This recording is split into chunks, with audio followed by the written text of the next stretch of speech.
Hello, everybody. It's Walter, your favorite historian, educator, professor, social studies extraordinaire, and blue collar scholar. Today's date is November 14th, 2025. This video is entitled, "The IRS is Not Mean."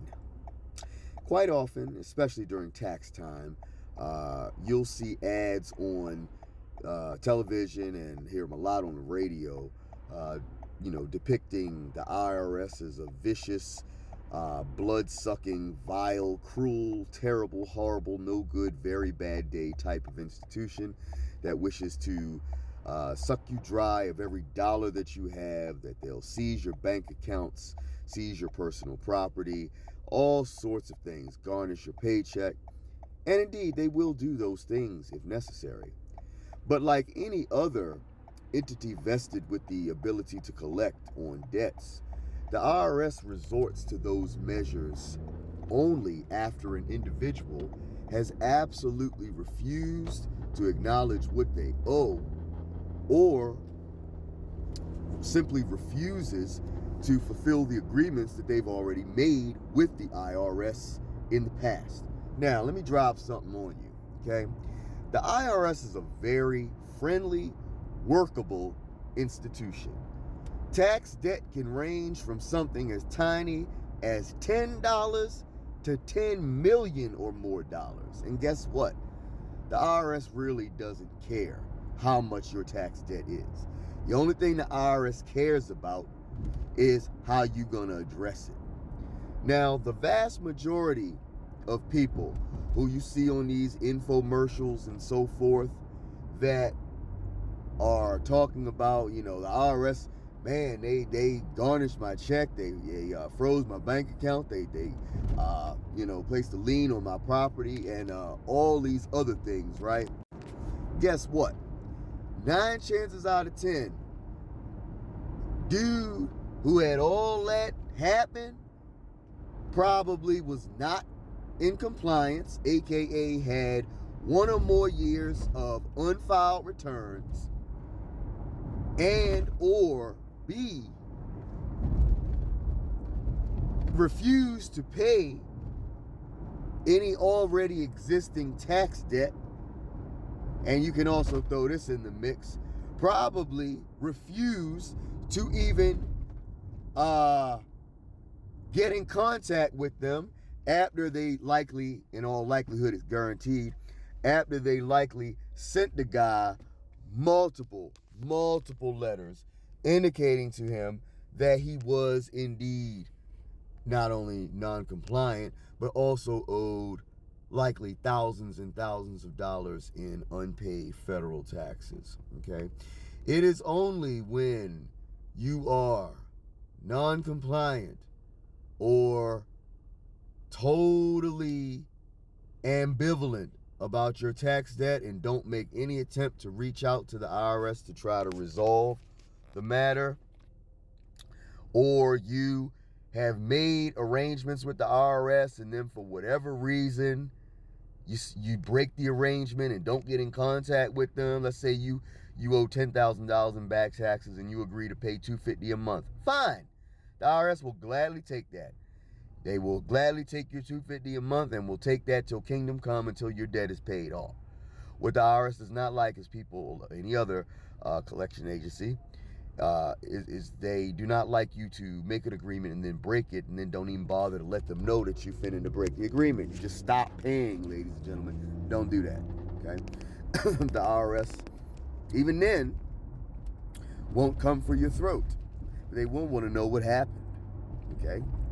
So these are the people that will have the bank accounts frozen, paychecks garnished, real property levied. The people who are not in compliance, unfiled returns, the people who refuse to acknowledge their debt and not pay it at all, and the people who have made payment arrangements and then just break it without letting the IRS know what's up, okay?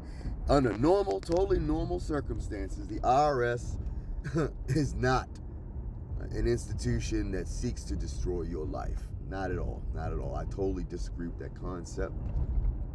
They will happily work with you regardless of your income level, and you might end up even getting what you owed forgiven if your income is below a certain threshold. They will happily work with you. They will not come after your bank account, your house, okay, your paycheck. That's all for people who want to resist paying the debt that they owe, okay, and refuse to even make outreach to the IRS. Yeah, when you refuse to even meet them halfway, or even 1%, that's when they have to bear their fangs, okay? Only then does the IRS bear their fangs, when you refuse to file your returns, when you refuse to make arrangements in any way to pay your outstanding tax debt. And number 3, when you make an arrangement to pay your tax debt and then you break it and stop paying it without having the courtesy of letting them know why and what's going on in your personal life to stop making your payments, okay? But in ordinary time, notice I'm using Catholic speak there, in ordinary time and under normal circumstances, the IRS does not do all of those things. They do not come after your bank accounts. They do not levy your property. They do not garnish your check, especially when you are in full compliance, aka you have no years of unfiled returns, okay? You are in repayment of your debt, okay? And when they reach out to you, you respond. Why would they need to come after you if you're in compliance and you're paying back what you owe? Logically, that doesn't make any sense, right? So don't let these infomercials and radio ads scare you that the IRS is some sort of, like I said, vicious blood-sucking entity that wants to destroy your life. Nah.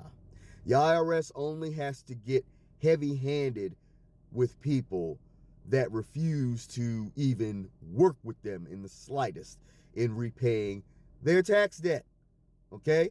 The same way a credit card company will take you to court eventually if you don't pay your credit card bill if it's over a certain amount.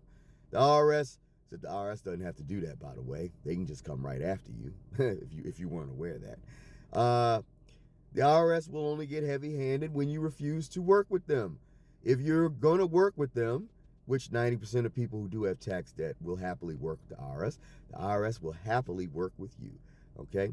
So don't believe these infomercials. The IRS is not just set out to destroy your life. People that are in those situations, I guarantee you fell into one or more of the categories that I've already mentioned 100 times. Either they are not in compliance, they got 1 or more years of unfiled tax returns. Number 2, they have tax debt and they refuse to acknowledge it whatsoever and think they're going to continue to ignore the IRS, and the IRS is not going to come after them eventually. Believe me, they will, all right? And they refuse to even meet the people halfway. Or number 3, they had a payment arrangement of some kind and then stopped paying what they owe and didn't bother to reach out to the IRS and make something known as to why they stopped making the payment. Or they maybe need a payment adjustment or something, whatever. But the important thing is to communicate. And like I said, when you owe tax debt, regardless of your income level, the IRS will happily work with you so that you can arrange a monthly payment arrangement that works with your budget. And like I said, if your income is so low, you might end up being able to get your tax debt forgiven. Okay, so the moral of the story is, don't evade the IRS, because eventually they're going to come after you. And if you refuse to acknowledge them in any way, shape, or form, it is only then that they get heavy-handed and have to bear their fangs, and then may have to come after your bank accounts, garnish your wages, place levies against your personal property, so forth and so on. Okay?